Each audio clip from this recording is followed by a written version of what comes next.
Welcome, fellow Fright Film fans. This is Dr. Kreepy with another low-budget video review. Now, I'm not positive that this movie should fall under the low-budget category. It was released in the theaters, but a limited release.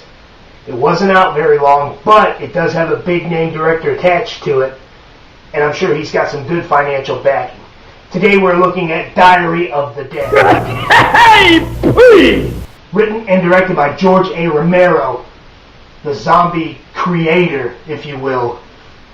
No real notable stars to speak of, although there are some guest voiceover appearances by Guillermo del Toro, Stephen King, and Shaun of the Dead's Simon Pegg. The meat of the story is about a group of college filmmakers who document the rise of flesh-eating corpses while fighting for their own survival. Brought to us by Dimension Extreme. Honestly, the movie was kind of slow-paced. It was told through a videographer's camera lens, and sometimes it actually took away from the movie. I know that's the overall concept of the film, but somehow it just wasn't done well. The acting was okay, not great, but it's not all bad. The special effects were top-notch. Makeup effects done by Greg Nicotero, who, if you're an 80s zombie movie fan, you'll know from Dawn of the Dead, Day of the Dead.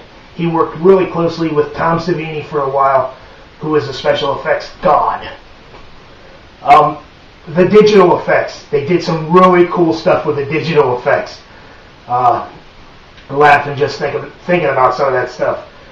If you liked the movie, if you saw it in the theaters and you couldn't wait for it to come out on DVD, good news. The DVD is jam-packed with extras. They've got interviews with the special effects, interviews with the cast, interviews with the crew. It's got five fan-made zombie films. You know how much Dr. Kreepy loves homemade horror. It's fun stuff to watch. I give it a 2 out of 5 skulls. I would have given it a 3 just for the special effects, but the way it was done just kind of brought the score down. This movie does bring me to the question of the week, boys and girls. Is the zombie genre hackneyed? Has it been, forgive the pun, done to death? Should we lay the whole Living Dead concept to rest for a while until someone comes up with something original? A lot of the stuff in this movie was predictable. You knew what was going to happen. It wasn't a shock. There was no real frights in it.